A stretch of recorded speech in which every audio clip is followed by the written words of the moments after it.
L'explosion de l'immigration permanente au Québec, on savait que le gouvernement Legault voulait en prendre moins, mais en prendre soin. Bien, voilà qu'il passe de la parole aux actes. Québec a l'intention de suspendre 2 de ses propres programmes d'accueil, un virage qui est critiqué de toutes parts. Alain Laforêt.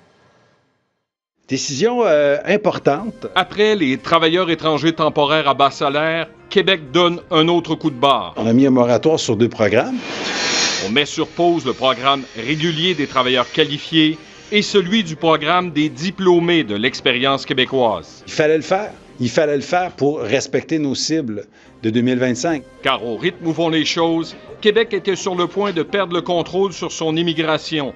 En 2024, 59 000 immigrants ont choisi le Québec, un nombre qui pourrait atteindre 67 000 en 2025.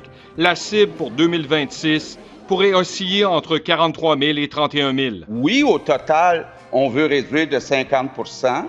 La majorité, ça passe par le gouvernement fédéral. Ça n'aide en rien la potentielle réduction des résidents temporaires parce que les gens qui sont là en train de sécher, ils vont devoir rester des résidents temporaires entre-temps. Quoi de plus dommageable pour le Québec, sans aucune étude, sans aucune analyse, de dire, moi, je vais couper dans le programme qui nous permet d'attirer au Québec des femmes et des hommes qui sont qualifiés. Les entrepreneurs montent aux barricades, ciblant Ottawa comme Québec. Il en va de la survie de ces entreprises dans nos régions du Québec. Que ça nous plaise ou non, les PME ne peuvent pas exister sans les travailleurs étrangers. À chaque fois qu'on parle d'immigration, il y a des gens qui trouvent qu'on en accueille trop.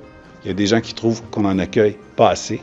Et quoi qu'on fasse, ça sera toujours ça quand c'est notre gouvernement parce qu'on n'est pas des extrémistes. Le français a quand même reculé d'une manière très importante. Dans une étude publiée jeudi, le commissaire à la langue tire la conclusion que le français au travail recule de 6 % à Montréal, 9 % à Laval et 16 % à Vaudreuil-Soulanges, que la forte présence de l'anglais sur les plateformes numériques fait reculer le français chez les jeunes depuis les années 2000, que l'augmentation de l'immigration n'aide pas. En 2025, on va avoir un sommet inégalé d'environ 80 % d'immigrants réguliers qui parlent français. 80 % vont avoir une connaissance du français.